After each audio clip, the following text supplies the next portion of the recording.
Welcome back to the second episode of this playlist, and in this episode we are actually starting our first lesson.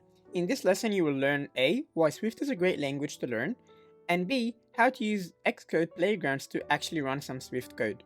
Now I actually do love Swift on a personal level. It's not just because I use it or it's not just because I make money using it, but it is a generally good language to use. Let's move forward. Now, before we continue, obviously let's get some history on this language. So, why is Swift a good language? Well, it's a modern language, and it's fast, safe, and expressive. But let's dig deeper and actually see why it's fast, safe, and expressive. Well, Swift is a clean syntax which makes code readable and easier to work with.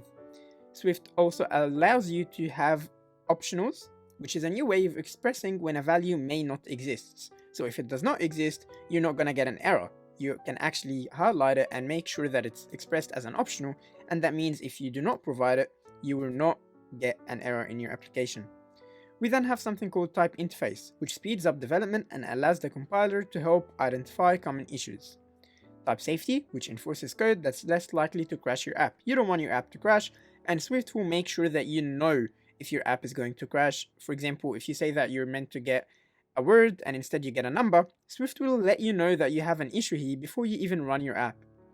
We have something called automatic reference counting, ARC, for memory management, which automatically handles some of the deeper technical challenges of native programming.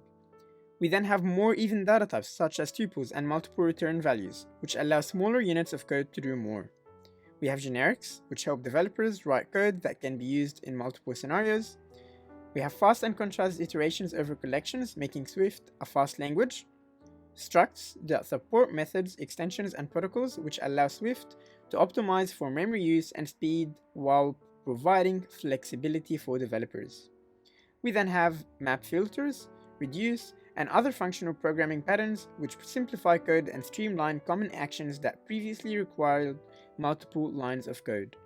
Lastly, we have powerful error handling, which helps the developers write fewer bugs and better handle scenarios that could cause apps to crash or perform unexpectedly.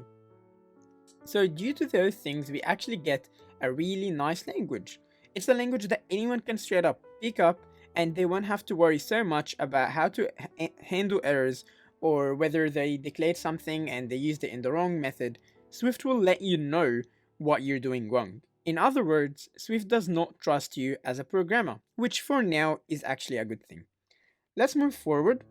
Now, in every programming language, and maybe this is not your first, the first thing we need to do is obviously create a hello world program. As you can see here, that's actually what the book also suggests. But we are not going to even use an interpreter or anything like that to create a hello world program. I will simply go back to my main page and I will search up terminal by clicking on command and space and then type in terminal. Alternatively, you can just go to your launchpad, go to your other folder, and you'll find terminal over here as well. So I'm just gonna go ahead and click on it. Now let's just put this in the middle. We can probably make it a little bit bigger. I'll press on command plus, and as you can see now we have a bigger screen to work with. Let's go back to our book, and as you can see we're trying to print hello world inside of our terminal. To do this, or to start using Swift inside of your terminal, all you need to do is simply type in Swift and click on enter. Now, if this is the first time you do this, it might ask you for your password, for your device's password. Feel free to enter it, you're not going to be messing with anything. As you can see at the top here, we have welcome to Apple Swift version 5.3. This is the version of Swift that we're currently using inside of our terminal. At the same time, we have a line here that says 1, and that means we are on our first line of code. Let's go ahead and print hello world in our terminal. I'll simply type in print, open and close a bracket, and inside of here I'll open and close quotation marks, and I will say hello, and then I'll say world, and let's put the exclamation mark. In order to run this code, all I will do is simply click on run, and as you can see, we did print hello world. Now congratulations, you just printed your first Swift code, and it just printed hello world, but it's code and it works and you did it on your own. Now, something else to note here is that code in Swift runs from top to bottom. That means if I type in another print statement and I will say print, and this time I will say print second line and click on enter, it printed second line, and at the first it printed hello world. So it goes from top to bottom.